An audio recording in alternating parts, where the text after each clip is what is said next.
Welcome back. Now, signing the new Public Procurement Bill into law will spell trouble for infrastructure delivery. This is a warning from Consulting Engineers South Africa, as it has identified significant challenges in the document's current form.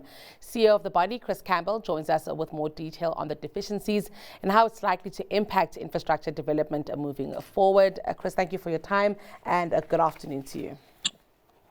Good afternoon to you and good afternoon to your viewers. Let's talk about the bill before we get into the nitties, Chris. Of course, the government felt it important at this time to pass this bill. Do we know what the intention behind it was initially? Look, I mean, the intention of the bill is noble. It seeks to bring together all of procurement which currently exists in various bits of legislation, MFMA, PFMA, and various regulations and instructions from National Treasury. So the objectives, and by the way, it also seeks to incorporate preferential procurement, which has sort of been a standalone framework act. So all of those pursuits are lauded and we believe are noble. It's the right direction. But I think the issue we raise as Consulting Engineers South Africa is whether, in the form that it currently is and in the process that has been adopted up to now, whether we are actually going to get moving or we're going to find ourselves, after it being signed off, faced with court challenges which take us nowhere. Let's talk about some of the issues that are rising there, Chris. As the document stands today, what are we most concerned about? So, first of all, the level of consultation. There is sufficient evidence that came from a previous committee, not the NCOP, but the committee prior to that, where apparently at least 63% of the input and comments had not been factored into the review. Now, whether those comments are valid, makes sense. Treasury has an obligation to have reviewed all of them. And we're mindful of current ruling by the Constitutional Court in the SAN traditional leaders case last year, which after being signed off, even by the presidency, had to be retracted because of exactly that reason, the lack of completeness of factoring in the comments from the public. So that's issue number one. Issue number two is, and I'm only focusing on the legal side, is the preferential procurement.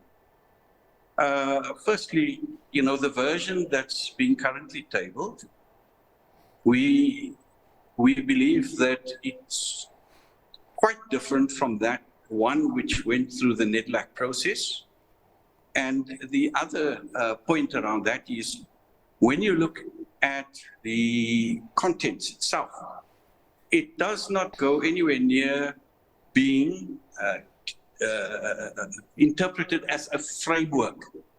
It's too prescriptive in areas, and that was exactly the reason why there was the court challenge to the previous version, which was ruled against by the Constitutional Court. So here we are in the case of wanting to go forward, but exactly, I think we're going to run aground. So that's, it's not an anti any of these aspects. It's really a case of, can we do this properly so that we can move forward and not try and rush it only to find ourselves run aground just as soon as we think we're getting started. I got you there, Chris. I'm actually keen to find out where the bill is sitting right now. Is it on the president's desk waiting a signature? Is it with the National Council of Provinces? Where does the bill sit? Where is it being considered at this point? At the moment, it's sitting at the National Council of Provinces. They had a first round of consultations, presentations last week. They will be having another session this week on Friday. They will, because I think the numbers of parties wanting to give input was too overwhelming for them to compress it into one sitting.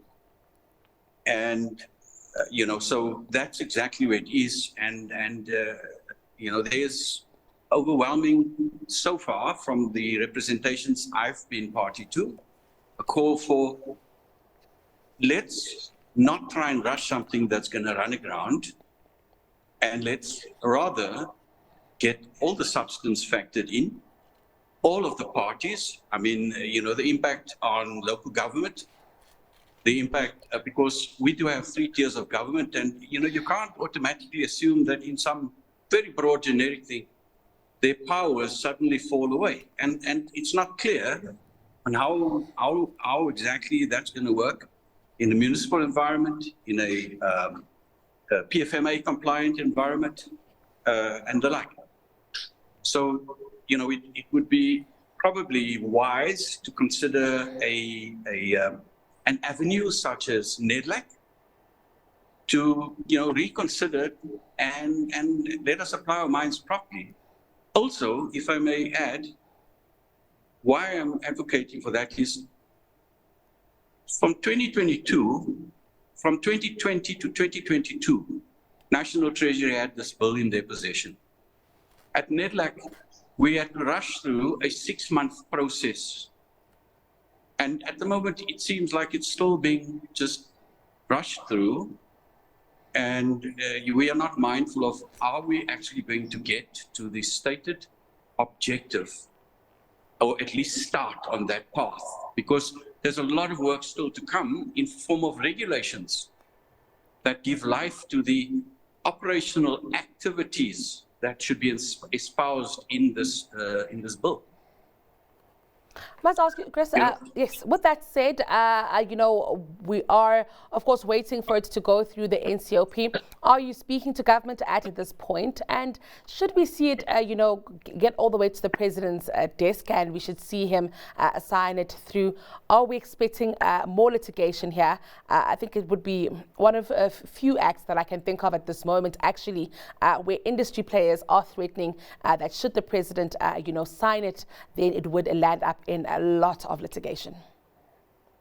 Look, I mean, there's ongoing attempts to provide that advice, and not only from our own organization, from multiple organizations, and well-meaning at that too. Not, it's organizations that we believe, and from our own organization.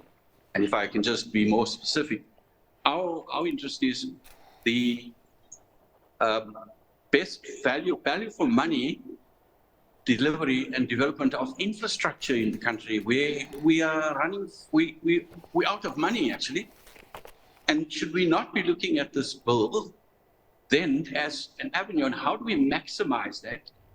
How are we more deliberate about rooting out corruption so that the money doesn't go where it shouldn't? And at the end of the day, that the public spend is made best use of, whether it be in transformative processes. At the end of the day, you still need the infrastructure that the communities need. Well, Chris, based on where infrastructure development ranks in South Africa's, list of to-dos and to get right at this point, we'll keep speaking to you on this one. I think it's an important one, with all of us having some form of vested interest. That was Chris Campbell, CEO of Consulting Engineers South Africa.